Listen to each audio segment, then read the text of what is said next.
On a rain-soaked evening in March 1847, witnesses claimed they heard screams echoing from the Rutherford plantation house that would haunt Spotsylvania County for generations. What began as a gentleman's poker game between tobacco planters ended in a wager so unthinkable, so morally devastating, that local authorities buried every document related to the incident for over a century. The stakes weren't money or land, they were human lives. And when the final card was revealed, the consequences would ripple through Virginia's most powerful families, leaving behind a trail of mysterious deaths, financial ruin, and a conspiracy of silence that reached the highest levels of state government. Before we continue with the story of the Rutherford estate and the game that destroyed everything, before we dive deeper into this disturbing tale from Virginia's darkest chapter, make sure to subscribe to our channel for more shocking historical mysteries, and let us know in the comments what state or city you're listening from. We love connecting with fellow history lovers who aren't afraid of the darker truths. What happened that night would forever change how the wealthy plantation families of Spotsylvania County viewed each other, and more importantly, how they viewed themselves.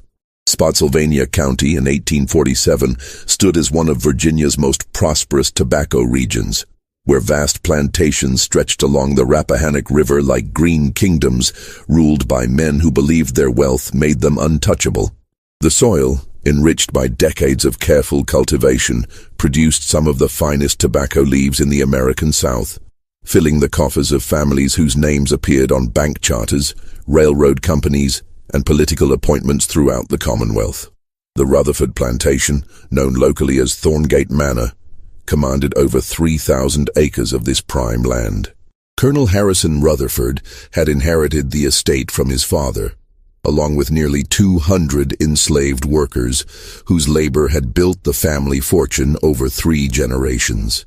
The main house, an imposing Georgian mansion with towering white columns and expansive verandas, sat atop a gentle hill overlooking the tobacco fields that stretched toward the horizon like an endless sea of green.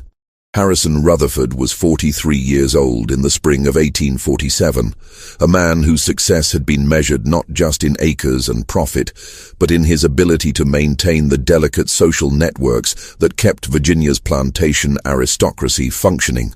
He served on the county board, held shares in the Richmond and Rappahannock Railroad, and his opinions on tobacco prices could influence markets as far north as New York.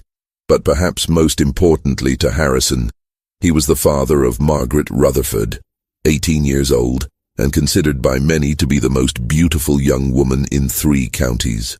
Margaret possessed the refined education expected of a planter's daughter.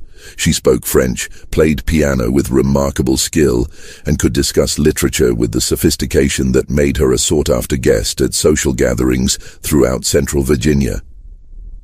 Her dark auburn hair and intelligent green eyes had already attracted marriage proposals from the sons of prominent families, though Harrison had been selective about which suitors he would even allow to call upon her.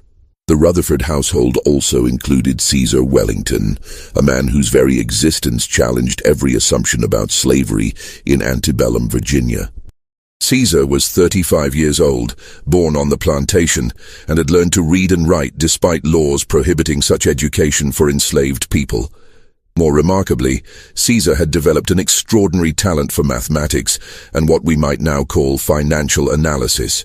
Harrison had discovered this ability years earlier, and in a decision that scandalized some of his neighbors, had begun using Caesar to help manage the plantation's books and even advise on investment decisions. This arrangement had proven incredibly profitable for Harrison, but it had also created something unprecedented in their social order. A master who had come to depend intellectually on a man he legally owned. Caesar lived in better conditions than most enslaved people, occupying a small but comfortable room in the main house rather than the quarters, and Harrison often found himself seeking Caesar's counsel on matters that extended far beyond plantation management. The other key players in our story were Harrison's regular poker companions, men whose weekly games had become legendary among Spotsylvania County's elite. There was Judge Cornelius Pemberton, whose family had helped write Virginia's state constitution and whose legal decisions carried weight throughout the Commonwealth. Dr. Samuel Fitzgerald owned the largest plantation adjacent to Harrison's and served as the informal physician to most of the wealthy families in the area. Finally, there was Marcus Beauregard, a newer addition to their circle, who had moved to Virginia from Charleston after inheriting significant holdings and whose reputation for high-stakes gambling was matched only by his skill at reading people's weaknesses. These four men had been meeting every Thursday evening for over 2 years, playing poker in Harrison's study while consuming the finest bourbon and cigars available. The stakes had gradually increased over time, moving from modest wagers of a few dollars to games where hundreds, sometimes thousands of dollars changed hands in a single evening. But money, they all understood, was merely the surface of their real competition.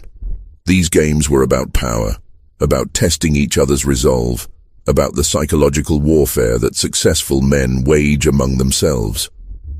The social dynamics of 1847 Virginia created a perfect storm for what was about to unfold. The state's economy was showing signs of strain as tobacco prices fluctuated and northern criticism of slavery intensified. Many plantation owners were quietly concerned about their long-term financial stability, though admitting such concerns publicly would have been social suicide. There was also growing tension about the expansion of slavery into new territories, with political debates that threatened to tear apart the very foundations of Southern society. The evening of March 18, 1847, began like any other Thursday at Thorngate Manor. Rain had been falling steadily since morning, creating a rhythmic drumbeat against the tall windows of Harrison's study. The room itself embodied everything about Virginia plantation luxury. Mahogany furniture that gleamed in the lamplight, leather-bound books lining the walls, and a marble fireplace where seasoned oak logs crackled and hissed, casting dancing shadows across the Persian rug. Caesar had prepared the room as usual, arranging the poker table with its green felt surface, placing fresh decks of cards at Harrison's right hand, and ensuring that crystal decanters of bourbon and brandy were filled and ready. The enslaved man moved through these preparations with the quiet efficiency that had made him invaluable to Harrison, but those who knew him well might have noticed something different that evening, a tension in his movements, a way his eyes lingered on certain objects in the room. Judge Pemberton arrived first, shaking rain from his coat while complaining about the condition of the roads. At 62, he was the eldest of their group, a man whose legal mind had helped shape Virginia's response to various constitutional challenges over the past 2 decades. His presence at these games served as a sort of informal blessing. If Cornelius Pemberton was willing to gamble with you, it meant you had truly arrived in Virginia society. Dr. Fitzgerald came next, carrying his medical bag as always, since calls could come at any hour when dealing with the health needs of hundreds of people across multiple plantations. Samuel was known for his conservative play style and his ability to read physical tells in other players, skills that served him well both at the poker table and in diagnosing illnesses. Marcus Beauregard was the last to arrive, and his entrance changed the atmosphere in the room immediately. At 39, Marcus possessed the kind of magnetic personality that drew people in while simultaneously making them slightly uncomfortable. He had been educated at the College of Charleston, spent several years in New Orleans learning what he called the gentleman's arts, and had returned to Virginia with enough wealth and connections to purchase significant holdings, though no one seemed entirely clear on the exact sources of his fortune. "Gentlemen," Marcus announced as he settled into his usual chair, "I hope you're prepared for a memorable evening. I've been feeling particularly fortunate lately." Harrison dealt the first hand while Caesar moved silently around the room, refilling glasses and ensuring the fire remained strong. The early games proceeded normally, with modest pots and the usual conversation about tobacco prices, politics, and county gossip. But as the evening progressed and the bourbon began to take effect, something shifted in the room's dynamic. Marcus had been losing steadily for the first 2 hours, and those who knew his temperament recognized the signs of his growing frustration. He began making larger bets, trying to recover his losses through increasingly aggressive play. Judge Pemberton folded early from most hands, content to watch the drama unfold between the other three players. Dr. Fitzgerald maintained his conservative approach, winning small pots consistently but avoiding major confrontations. Harrison found himself holding unusually strong hands throughout the evening, and his confidence grew with each winning pot. By 10 o'clock, he was ahead by nearly $800, a substantial sum that represented several months of income for most Virginia families. It was then that Marcus made a suggestion that would forever change their lives. "Harrison, my friend," Marcus said, shuffling a fresh deck with the smooth movements of someone who had spent considerable time around gambling tables. "I'm growing tired of these small stakes. What do you say we make this evening truly interesting?" "What did you have in mind?" Harrison asked, though something in Marcus's tone made Caesar pause in his movement around the room. "I propose we play one final hand. Winner takes everything on the table plus—" Marcus paused, letting the silence build tension. "Plus something more valuable than money." Judge Pemberton leaned forward in his chair. "Marcus, what exactly are you suggesting?" "I'm suggesting that we each put up something that truly matters to us. Something that would make this game memorable." Marcus's eyes glittered in the lamplight as he looked around the table. "I'll put up my Charleston properties, the rice plantation and the house on East Bay Street, worth over $15,000. The room fell silent except for the sound of rain against the windows and the crackling fire. $15,000 was an enormous sum, enough to buy a substantial plantation or fund a small railroad. Dr. Fitzgerald shook his head. "Marcus, that's far beyond what any of us can match." "Oh, but that's where you're wrong, Samuel," Marcus replied. "Each of you has something worth that much or more. You just haven't been thinking creatively enough." Harrison felt a strange excitement building in his chest. The bourbon, combined with his evening of successful play, had filled him with a sense of invincibility. "What did you have in mind, Marcus?" Judge Pemberton could put up his legal practice and all the associated political connections. Dr. Fitzgerald could wager his medical practice and his plantation. "And you, Harrison?" Marcus's smile grew wider, though it never reached his eyes. "You could put up the thing that's truly most valuable to you." "Which would be?" "Your daughter's hand in marriage." The words hung in the air like smoke from the fireplace. Caesar, who had been refilling the brandy decanter, froze completely. Judge Pemberton's face went pale, while Dr. Fitzgerald actually gasped audibly. Harrison's first instinct was to laugh, to dismiss the suggestion as the bourbon talking. But something about the way Marcus was looking at him, something about the challenge implicit in the suggestion, made him pause.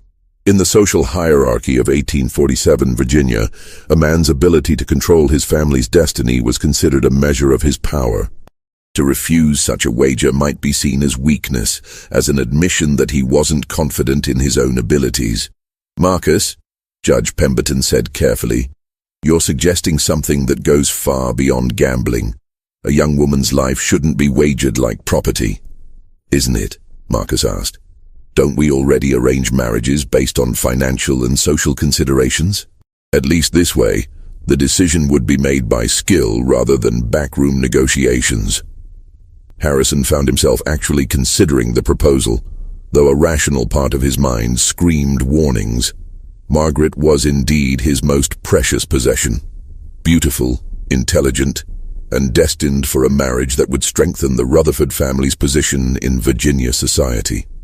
But she was also 18 years old, and Harrison had ultimate legal authority over her future.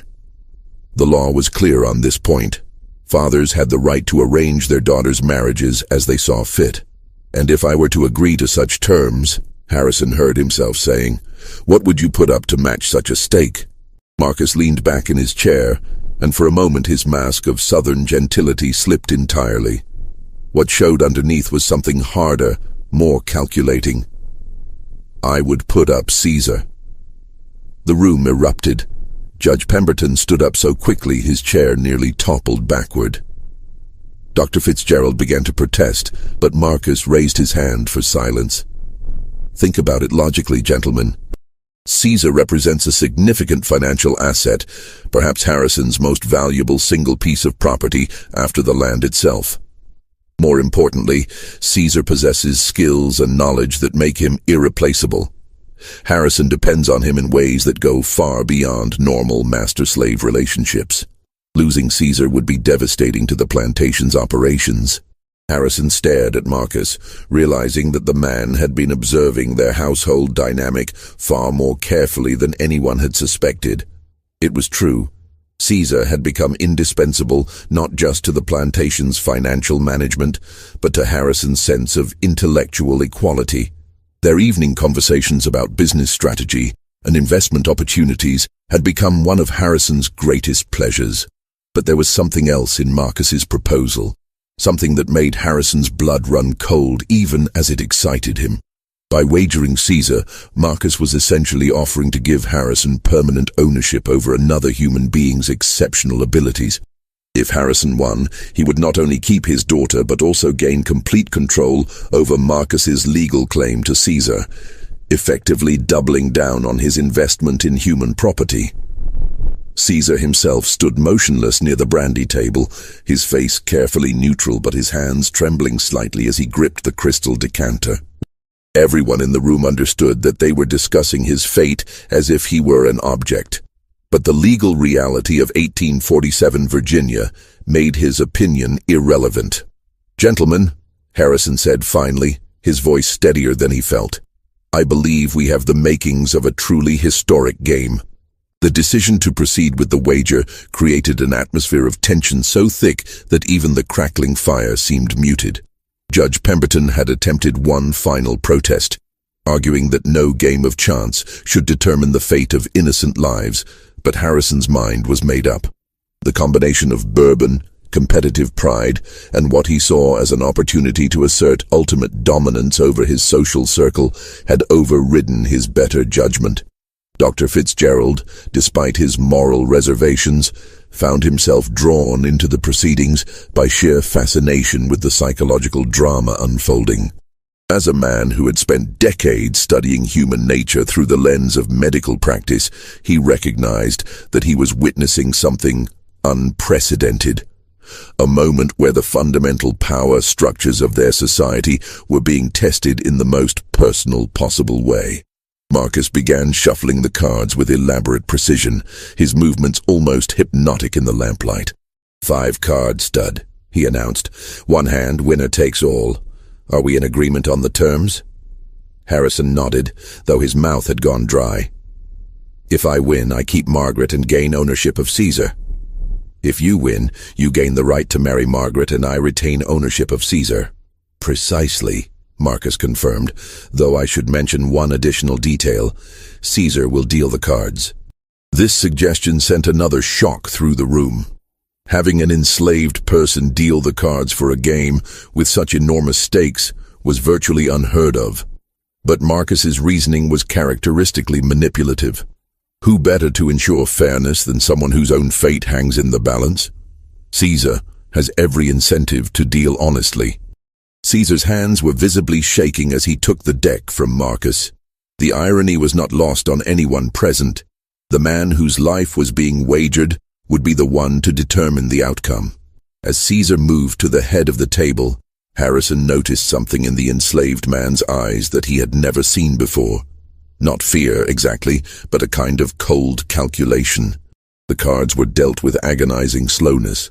Caesar's movements were precise and deliberate, and Harrison found himself studying the man's face for any sign of manipulation. But Caesar's expression remained carefully neutral, his dark eyes focused entirely on the mechanics of the deal. Harrison's first card, dealt face down, was the 10 of hearts. His face-up card was the King of spades, a strong start that sent a surge of confidence through his chest.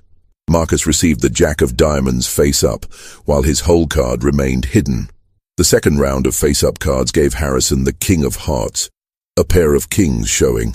Marcus received the Queen of diamonds, giving him a potential straight draw. The tension in the room became almost unbearable as the implications of each card became clear. "Pair of kings bets," Caesar announced, his voice barely above a whisper. Harrison pushed $500 into the center of the table, nearly half of his evening's winnings. Marcus matched the bet without hesitation, his eyes never leaving Harrison's face. The third face-up card was the moment that changed everything. Harrison received the 10 of spades, giving him 2 pair, kings and tens. It was a very strong hand, strong enough that Harrison felt his confidence soar. But Marcus received the 10 of diamonds, which, combined with his jack and queen of diamonds, suggested the possibility of a straight. 2 pair bets, Caesar announced. Harrison pushed the remainder of his money into the pot, over $300, and looked directly at Marcus. All in. Marcus smiled that cold smile again and matched the bet. Call. The final face-up card sealed both men's fates. Harrison received the king of clubs, giving him a full house, kings over tens. It was an extraordinarily strong hand, one that would win the vast majority of poker hands ever played.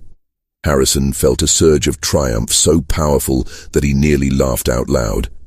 But Marcus received the 9 of diamonds. With the jack, queen, and 10 of diamonds already showing, plus the 9 of diamonds, Marcus now had 4 cards to a straight flush.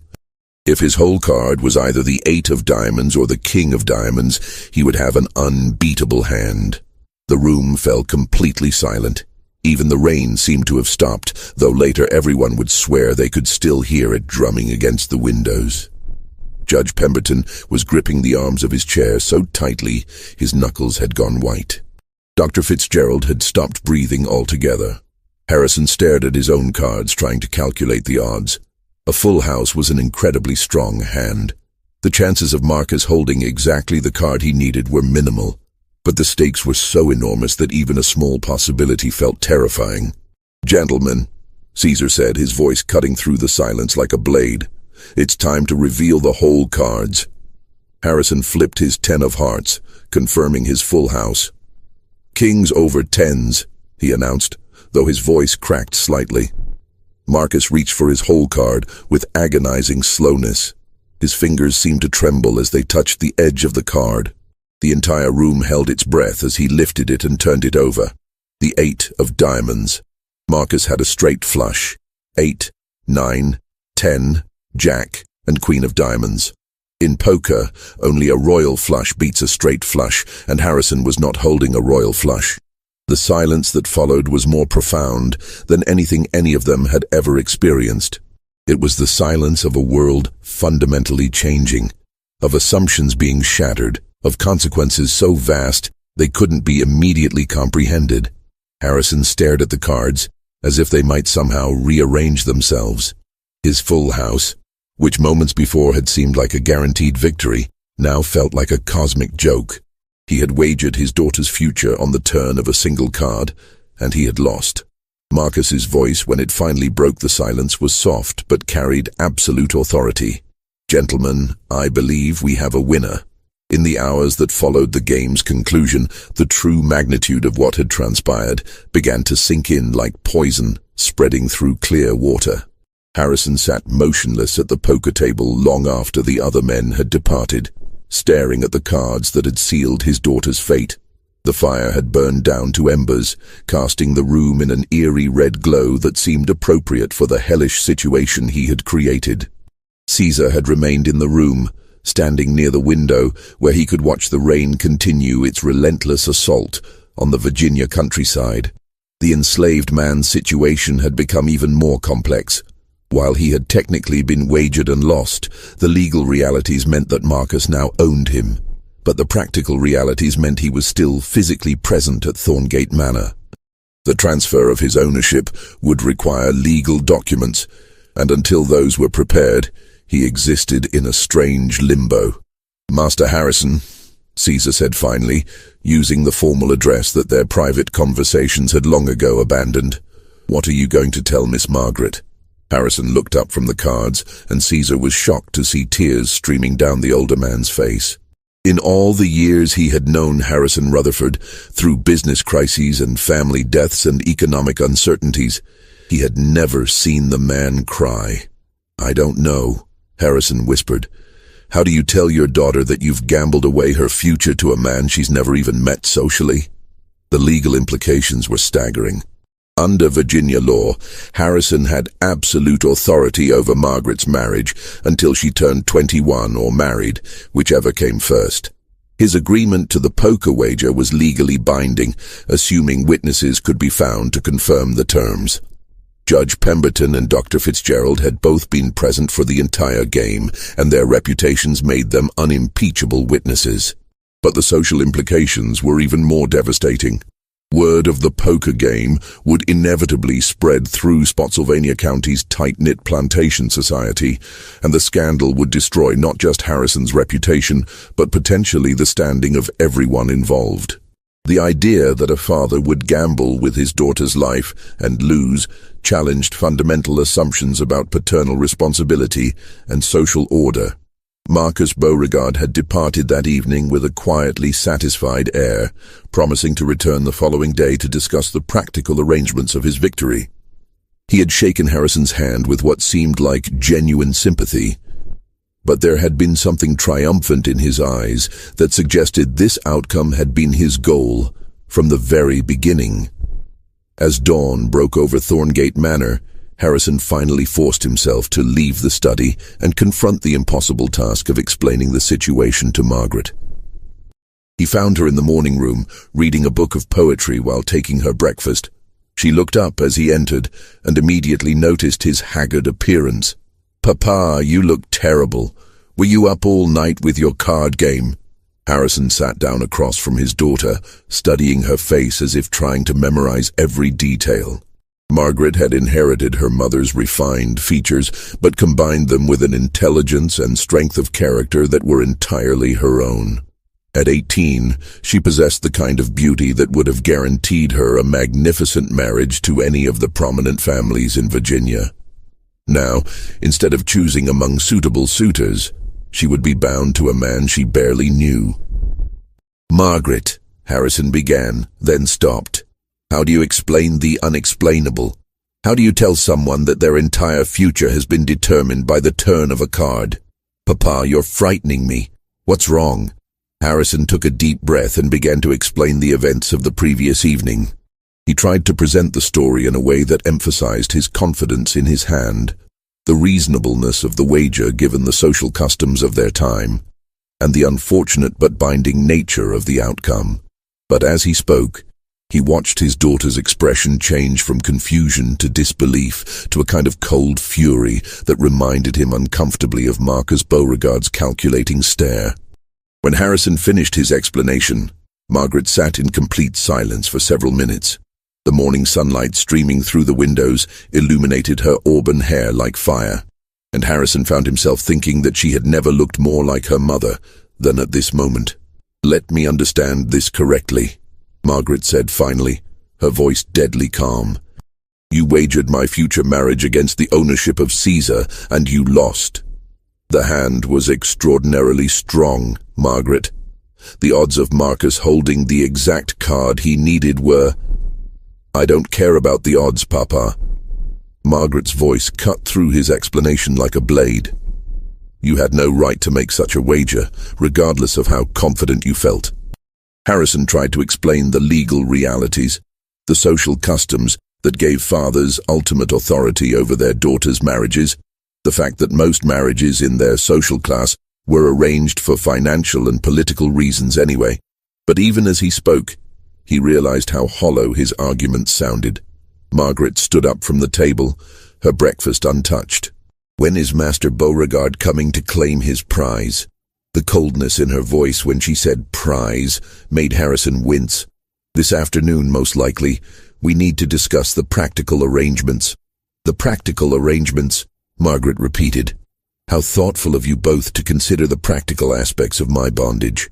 She left the room without another word, and Harrison was left alone with the devastating realization that he had not only lost his daughter's future but had likely destroyed their relationship forever. Marcus Beauregard arrived at Thorngate Manor precisely at 2 o'clock that afternoon, dressed in his finest clothes and carrying himself with the air of a man who had achieved a significant victory. He was accompanied by a lawyer from Richmond, a thin, nervous man named Silas Crawford, who carried a leather satchel filled with legal documents. Harrison received them in the same study where the poker game had taken place, though the room felt entirely different in the harsh light of day. The cards had been cleared away, but the smell of tobacco smoke and bourbon seemed to have soaked into the very walls, creating an atmosphere that felt both intimate and threatening. "Harrison, my dear friend," Marcus began, settling into the same chair he had occupied the night before. "I hope you've had time to process our new arrangement." "I've had time to regret it," Harrison replied bluntly. "But a gentleman honors his debts." Marcus smiled that cold smile again. "Indeed he does.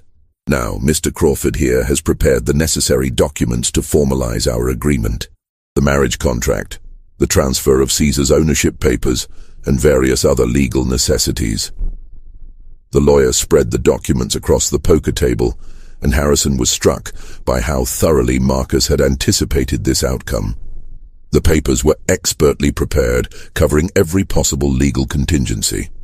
It was clear that Marcus had consulted with legal experts well before the poker game, suggesting a level of premeditation that made Harrison's blood run cold.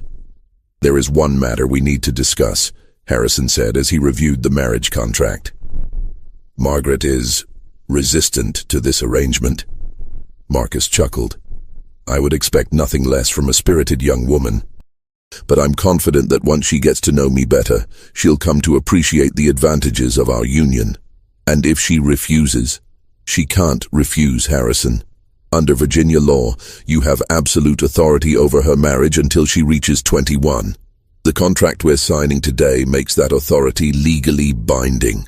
The conversation was interrupted by a soft knock at the study door. Caesar entered carrying a tea service, but his movements seemed different from the night before. Where he had been trembling with tension during the poker game, he now moved with a kind of resigned dignity that was somehow more unsettling. "Master Harrison," Caesar said, setting down the tea service, "Miss Margaret would like to speak with you and Master Beauregard." Harrison felt his stomach clench. "Tell her we're in the middle of business discussions. She said to tell you that this business concerns her directly, and she has a right to be heard." Marcus looked intrigued. "By all means, let's hear what the young lady has to say." Margaret entered the study with the bearing of a queen approaching a throne. She had changed from her mourning dress into a formal gown of deep blue silk that emphasized her natural dignity and beauty. Her hair was arranged in an elaborate style that added years to her appearance, making her look more like a woman of the world than a sheltered plantation daughter. "Master Beauregard," she said with perfect courtesy, "I understand that congratulations are in order." Marcus stood and bowed slightly. "Miss Rutherford, the congratulations should go to me. I consider myself extraordinarily fortunate." "Indeed," Margaret replied, her voice carrying undertones that only Harrison recognized as dangerous. "I wanted to discuss the terms of our engagement with both of you present." Harrison started to protest that the terms had already been decided, but Margaret held up a hand to silence him. "I understand that legally I have no choice in this matter," she continued. "Papa's gambling debt has made me a prize to be claimed, much like Caesar here has become your property." She gestured toward Caesar, who was still standing near the door. "But I wanted you to understand exactly what kind of wife you're acquiring, Master Beauregard." Marcus leaned forward, clearly enjoying the confrontation. "Please, enlighten me." Margaret smiled, and Harrison recognized the expression as one she had inherited from her mother. Beautiful, but absolutely ruthless. "I will honor the legal obligations that Papa's foolishness has created. I will marry you in a ceremony that satisfies Virginia law and social convention. I will live in your house and bear the title of your wife." "That sounds perfectly reasonable," Marcus said. "But," Margaret continued, her voice dropping to a whisper that somehow carried more menace than a shout, "I will never willingly share your bed. I will never bear your children. I will spend every day of our marriage making you regret the moment you sat down at that poker table. You may own me legally, Master Beauregard, but you will never possess me." The silence that followed was even more profound than the moment when Marcus had revealed his winning hand. The lawyer, Silas Crawford, looked as if he wanted to disappear entirely. Caesar remained motionless by the door, but Harrison could see something that might have been approval in his eyes. Marcus's composure finally cracked, revealing a flash of genuine anger. "Miss Rutherford, I think you misunderstand the nature of marriage in our society. A wife's duties are clearly defined, both legally and morally." "Oh, I understand perfectly," Margaret replied. "But I also understand that while you may be able to force me into marriage, you cannot force me to be happy about it. And an unhappy wife, Master Beauregard, can make life very unpleasant for her husband." Just when we thought we'd seen it all, the horror in Spotsylvania County intensifies. If this story is giving you chills, share this video with a friend who loves dark mysteries, hit that like button to support our content, and don't forget to subscribe to never miss stories like this. Let's discover together what happens next. The confrontation was interrupted by the arrival of an unexpected visitor. Judge Pemberton's carriage could be heard approaching the house, and moments later the elderly jurist entered the study without waiting to be announced. His face was grave, and he carried an official-looking document in his hand. "Harrison, Marcus," he said grimly, "we have a problem." Judge Pemberton's unexpected arrival changed the entire atmosphere in the room. The elderly man's face was drawn and pale, and his usual composure had been replaced by barely controlled agitation.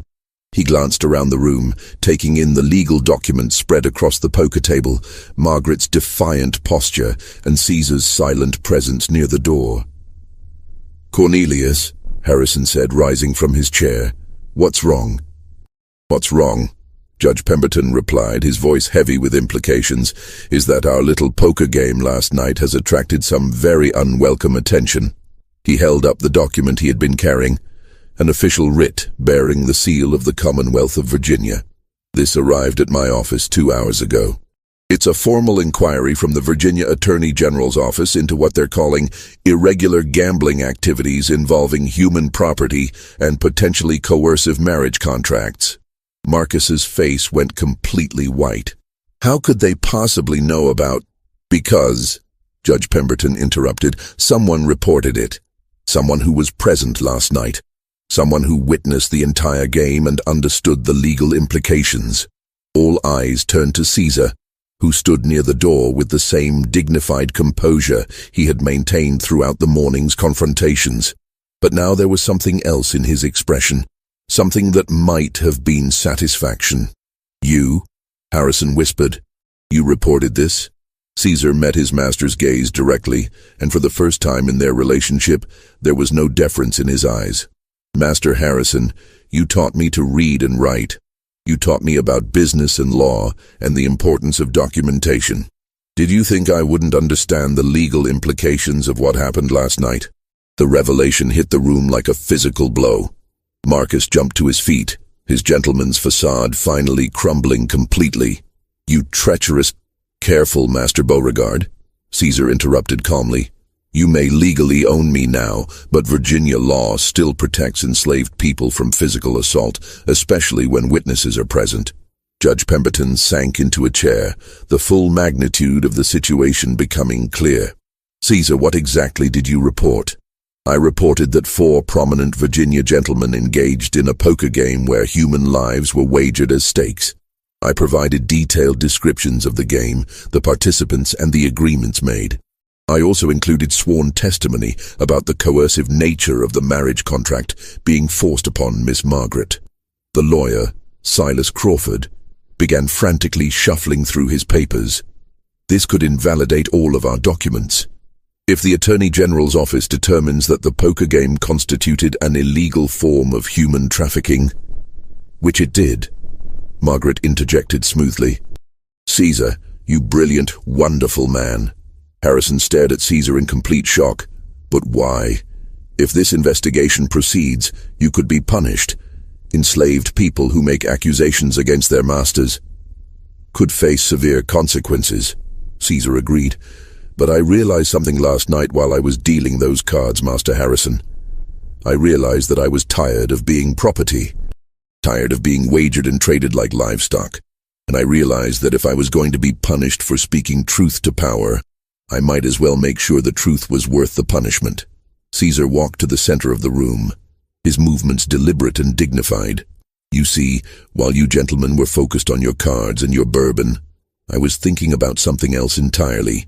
I was thinking about Miss Margaret's future and about my own. And I realized that this poker game represented everything that's wrong with our society. The idea that human beings can be owned, traded, and wagered like objects. Marcus was pacing the room like a caged animal. This is insane. The poker game was between gentlemen. It was conducted according to agreed-upon rules. Rules that treated human beings as gambling stakes. Judge Pemberton said grimly, "Caesar, as a legal expert, I have to tell you that your report has created a situation that could destroy all of us. The Attorney General's office doesn't just investigate these matters, they prosecute them." Caesar reached into his jacket and produced a folded document. "There's something else you should know. This morning I also sent detailed letters to 3 newspaper editors, one in Richmond, one in Charleston, and one in Washington. The story of last night's poker game will be published in tomorrow's editions." The silence that followed was absolute. Harrison felt as if the floor had dropped away beneath his feet. A criminal investigation was one thing. It could potentially be handled quietly, with lawyers and political connections smoothing over the difficulties, but newspaper coverage would make the scandal public knowledge throughout the South. "You've destroyed us all," Dr. Fitzgerald whispered. "No," Caesar replied calmly. "You destroyed yourselves. I simply documented it." Margaret moved to stand beside Caesar, and Harrison was struck by how natural their alliance appeared. "Caesar, how did you know how to do all this? The legal reports, the newspaper contacts." Caesar smiled for the first time since entering the room. "Miss Margaret, you weren't the only one receiving an education in this house. While Master Harrison was teaching me about plantation finances, I was also learning about law, politics, and the power of information. I've been corresponding with abolitionists in Richmond for over a year, learning about legal strategies and political organizing." The true brilliance of Caesar's strategy was becoming apparent. By reporting the poker game to state authorities, he had created a legal situation that was impossible to resolve quietly. The men involved were too prominent to ignore, but the nature of their activities was too scandalous to handle through normal channels. And by involving the newspapers, he had ensured that any attempt to suppress the investigation would itself become a scandal. Harrison looked around the room, realizing that his attempt to demonstrate his power and dominance had instead triggered a chain of events that threatened to destroy everything he had spent his life building. The plantation, his social standing, his political connections, his relationship with his daughter, all of it now hung in the balance because of a single night's gambling. "There's more," Judge Pemberton continued, his voice growing even more grave. "The Attorney General's office has indicated that they're considering broader charges: human trafficking, coercive marriage contracts, and potentially conspiracy to violate Virginia's gambling statutes. These aren't civil matters, gentlemen. These are criminal charges that could result in prison sentences." Caesar walked to the window, looking out at the plantation grounds where dozens of enslaved people were working in the fields. "You know what the most ironic part of this whole situation is? You taught me everything I needed to know to bring you down. You educated me, you trusted me with your business secrets, you treated me almost like an equal in private conversations. And then you wagered me in a poker game like I was a prize bull." Dr. Fitzgerald, who had remained silent throughout much of the confrontation, finally spoke up.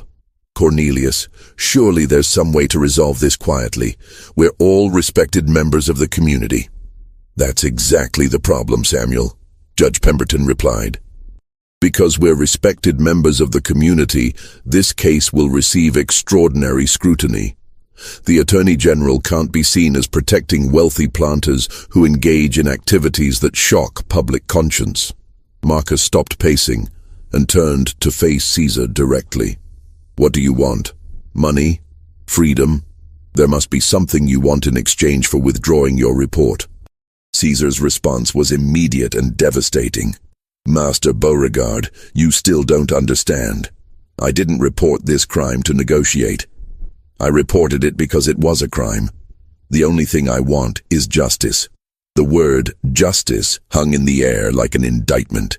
In the social order of 1847 Virginia, the idea that an enslaved person could demand justice from his masters was revolutionary. But Caesar had used the legal system itself as his weapon, turning the very laws that oppressed him into instruments of protection. Besides, Caesar continued, it's too late for negotiations.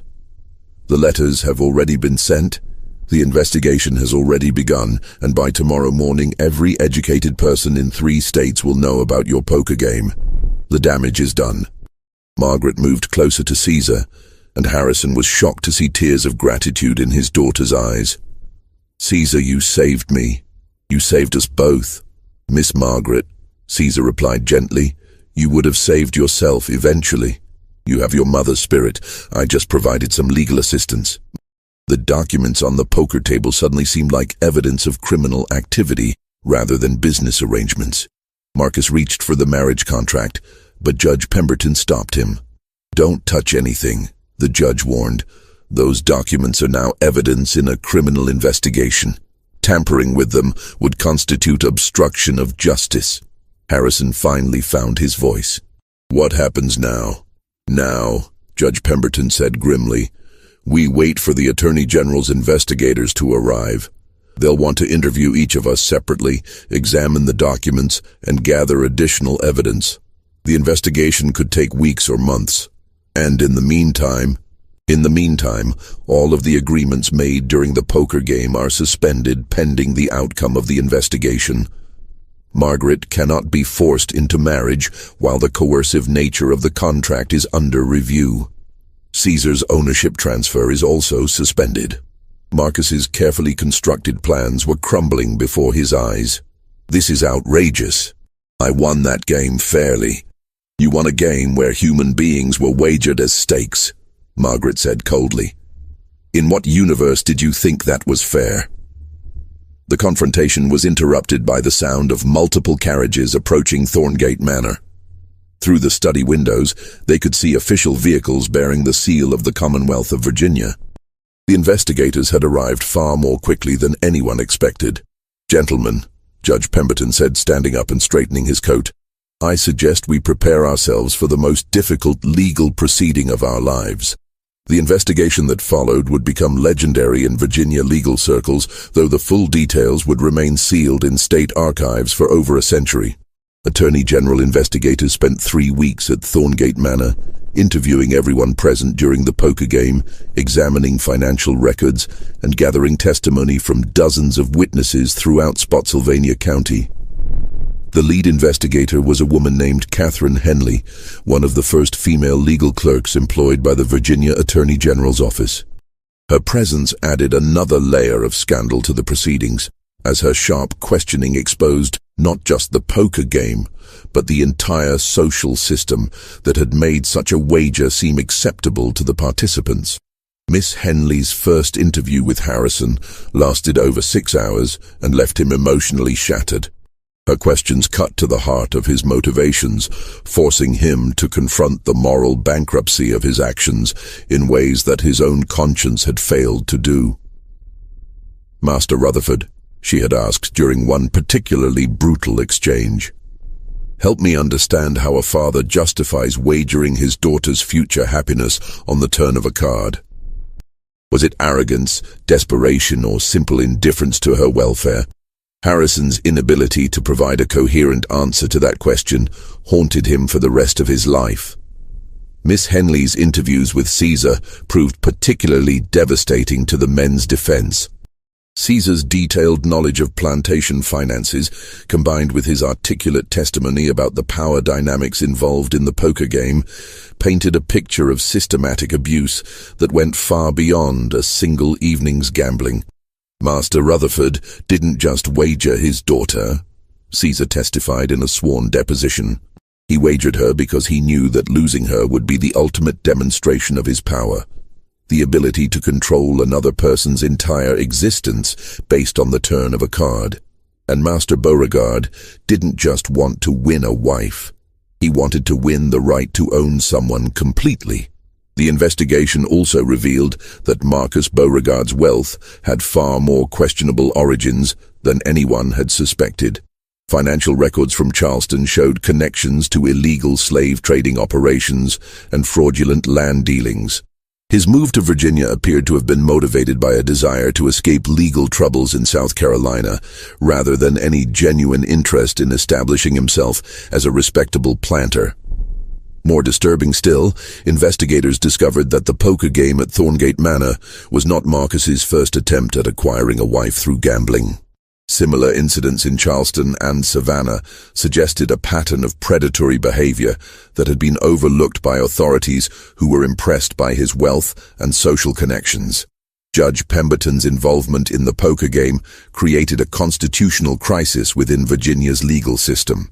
His presence as both participant and potential witness forced the Attorney General to request special prosecutors from other states. The scandal eventually reached the Virginia legislature, where it prompted new laws regulating gambling and strengthening protections against coercive marriage contracts. The judge's fall from grace was particularly tragic because his legal career had previously been distinguished by progressive positions on various social issues.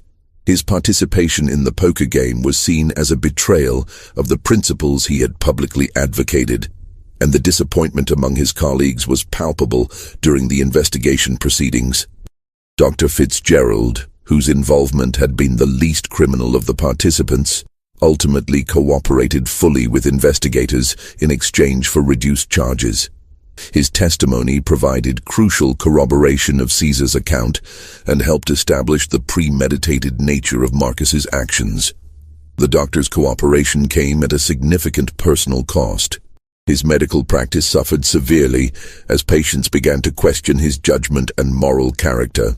Several families specifically requested different physicians, and his reputation in the medical community never fully recovered. The newspaper coverage that Caesar had orchestrated proved to be just as damaging as the legal investigation. Editorial writers throughout the South used the story to examine broader questions about slavery, patriarchal authority, and the moral corruption that wealth and power could enable. One particularly influential editorial in the Richmond Inquirer posed questions that resonated far beyond Virginia. If respected gentlemen can wager human lives as casually as they might bet on horse races, what does this say about the moral foundation of our society? If fathers can gamble away their daughters' futures for personal entertainment, what protections exist for any woman in our Commonwealth? The final resolution came in the spring of 1848, nearly a year after the fateful poker game. Marcus Beauregard was convicted of conspiracy to commit human trafficking and sentenced to 10 years in prison. He was also ordered to pay substantial fines and was permanently barred from owning property in Virginia. He died in prison 3 years later, reportedly from pneumonia.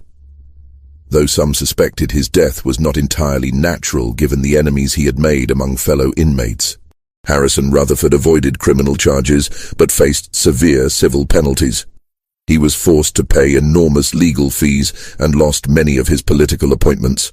More importantly, the scandal destroyed his reputation throughout Virginia society. Many of his business partnerships dissolved, and several families refused to allow their sons to court Margaret, despite her complete innocence in the affair. The financial impact on the Rutherford plantation was devastating. Legal costs, combined with the loss of business relationships and political influence, forced Harrison to sell significant portions of his land holdings. The plantation that had once employed nearly 200 enslaved workers was reduced to fewer than 50 by 1850.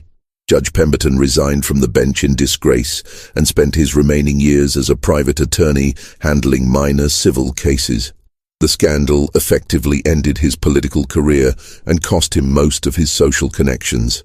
He died in 1852, reportedly of a heart attack brought on by the stress of his ruined reputation, though his family always maintained that he died of a broken heart over his role in the affair. Caesar's situation proved to be the most complex to resolve. The investigation had suspended his ownership transfer to Marcus, but it had not granted him freedom. Virginia law provided no mechanism for automatically freeing enslaved people who assisted in criminal investigations. However, the publicity surrounding the case created political pressure for some form of reward. The solution came from an unexpected source: Margaret Rutherford herself. On her 21st birthday in 1850, she used her legal inheritance from her mother's estate to purchase Caesar's freedom. The transaction was conducted publicly, with newspaper coverage throughout Virginia, making it impossible for Harrison to interfere. Margaret's decision to free Caesar was seen as the final rejection of her father's values and the social system that had enabled the poker game. The ceremony where Caesar received his freedom papers was attended by dozens of abolitionists and reform-minded citizens, turning it into a symbolic victory for anti-slavery forces.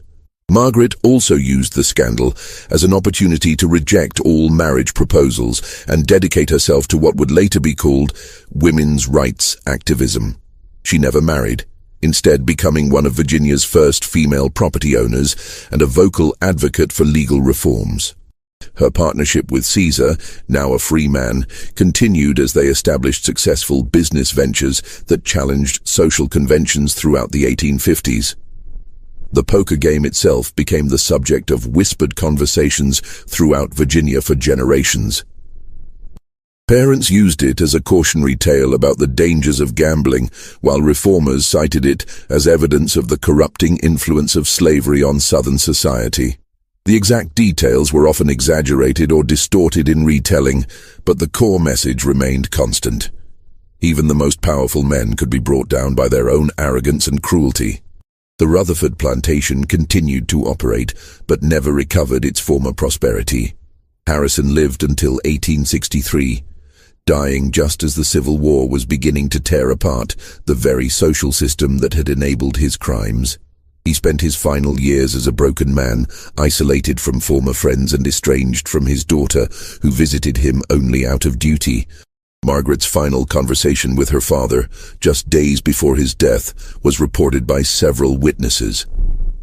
"Papa," she had said, "do you ever regret that poker game?" Harrison's response was barely audible. "I regret everything that led to it and everything that followed from it." The study where the poker game took place was sealed after Harrison's death and remained untouched for decades. Later owners of the property reported strange acoustics in the room, sounds that resembled cards being shuffled and voices engaged in heated conversation. Whether these phenomena had natural explanations or represented something more mysterious, they served as a permanent reminder of the night when a simple card game changed the course of multiple lives. The legal precedent established by the case continued to influence Virginia law well into the 20th century. The Caesar Wellington precedent, as it came to be known in legal circles, established important protections for witnesses who reported crimes committed by their legal superiors. It also contributed to reforms in marriage law that gradually eliminated fathers' absolute authority over their daughters' matrimonial choices. Perhaps most importantly, the case demonstrated that even within the oppressive legal framework of antebellum slavery, there were ways for intelligent and determined individuals to use the system against itself. Caesar's strategy of using legal reporting mechanisms to expose criminal activity became a model for other reform efforts throughout the South. The documents from the poker game, including the original cards used that fateful night, were eventually donated to the Virginia Historical Society, where they remain available for researchers studying the social and legal history of the antebellum period. The cards themselves, still bearing the fingerprints of the men who handled them, serve as tangible evidence of how a single moment's decision can echo through generations. A final twist to the story emerged in 1865 when Caesar Wellington published a memoir titled "From Property to Person: My Journey from Slavery to Freedom." The book became a bestseller throughout the North and provided the most detailed account of the poker game and its aftermath ever recorded. Caesar's literary skill and psychological insights made the memoir a powerful weapon in the ongoing fight against slavery. In his memoir, Caesar revealed details about the poker game that had never been made public during the investigation. Most shocking was his revelation that he had actually manipulated the card dealing to ensure Marcus's victory, having recognized that a Harrison victory would doom both himself and Margaret to lives of continued oppression. "I realized that night," Caesar wrote, "that sometimes justice requires us to help evil defeat itself. By ensuring that Master Beauregard won the poker game, I created a situation so morally outrageous that it could not be ignored or covered up. Sometimes the only way to escape a trap is to make the trap so obvious that others are forced to acknowledge it exists." This mystery shows us that even in societies built on systemic oppression, individuals can find ways to demand justice and dignity. The power structures that seemed so solid and permanent in 1847, Virginia proved vulnerable to the simple act of speaking truth to authority. What do you think of this story? Do you believe everything was revealed, or are there still secrets buried in the archives of Spotsylvania County? Leave your comment below. If you enjoyed this tale and want more horror stories like this, subscribe, hit the notification bell, and share with someone who loves mysteries. The darkness of history holds many more secrets waiting to be uncovered. See you in the next video.